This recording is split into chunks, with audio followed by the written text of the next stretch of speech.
Et bonjour les amis, bonjour à vous tous. Aujourd'hui une nouvelle vidéo concernant donc la Twingo 1 de 97. Donc voilà, j'ai rencontré un petit problème. Donc là c'est vraiment la faute à pas de bol. J'ai 3 véhicules qui sont au tas. Donc je suis obligé d'aller travailler en moto en ce moment. Et donc voilà, pour savoir ce qui se passe, c'est que j'avais un drôle de bruit quand je roulais. Je me demandais qu'est-ce qui se passait. Et puis finalement, je me suis aperçu que c'était l'alternateur. Donc un alternateur, quand il ne fonctionne plus, c'est qu'on se retrouve avec un problème c'est-à-dire qu'il ne charge plus ta batterie, parce que forcément quand tu roules, tu utilises les phares, ça fait une consommation, donc ta batterie elle se décharge, donc l'alternateur, le but c'est de recharger ta batterie, voilà ce qui se passe. Et quand tu as un dysfonctionnement, ça ne charge plus, tu te retrouves avec le voyant batterie qui est allumé. Donc là je vais démarrer le véhicule, donc tu vas voir ce qui va se passer. Là voilà, donc là j'ai plus le voyant batterie. Ça veut dire qu'il charge, ça c'est pas un problème. Donc pour savoir s'il charge, tu peux prendre aussi un voltmètre que tu te mets sur 12 volts continu, tu viens brancher tu viens mettre tes causes de ton voltmètre sur le plus, sur le moins, et là tu verras que c'est à 14 volts à peu près, quoi. Donc supérieur à 12 volts, donc ça veut dire que ça charge. Donc là effectivement ça charge. Mais il y a un autre souci sur cet alternateur, c'est qu'on dirait que c'est un problème de roulement. Donc le problème de roulement, donc tu vas voir, je vais accélérer. Allez, je te fais écouter, tu vas entendre, ça fait un bruit qui n'est pas normal. Là, je passe, tu entends. Alors pour savoir si ça vient de l'alternateur ou pas, je vais te faire écouter, là pour l'instant, là tu entends, il tourne. Et là, ce qu'on va faire, on va couper le moteur, on va enlever la courroie et on va relancer le moteur. Et tu vas bien t'apercevoir que le problème, il vient bien de l'alternateur. Là, tu desserres sur du 13 et ensuite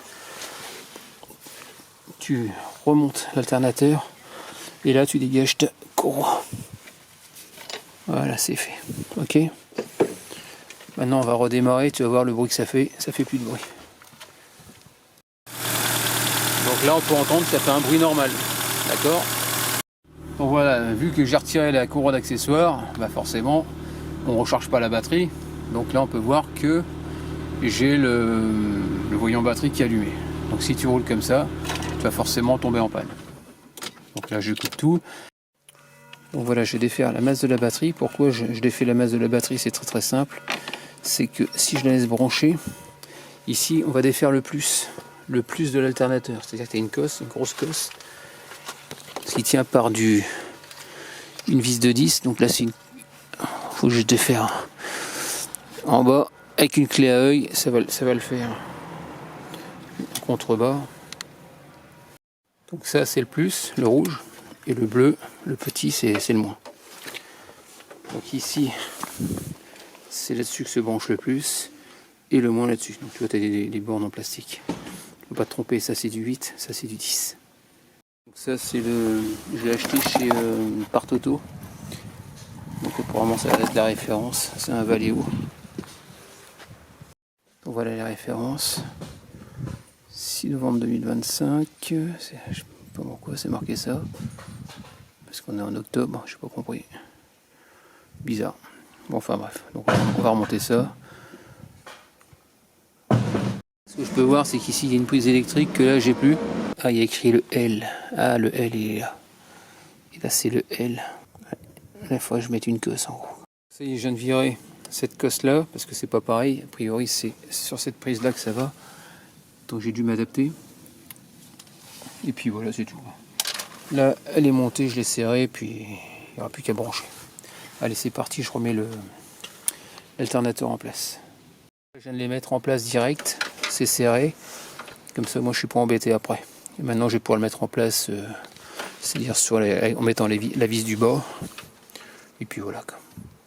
Bon, ça y est, tout est branché, c'est tendu, j'ai resserré ici. La vis du dessous est serrée. Les vis, les prises sont bien branchées également. Il n'y a plus qu'à faire un essai. Bien sûr, il faut brancher le moins. Et là, normalement, ça devrait être bon. Donc, ça y est.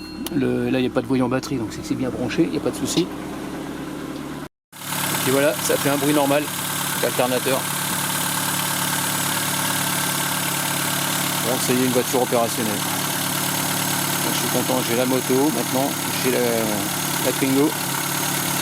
Il ne reste plus que la Mercedes, la Toyota à revoir.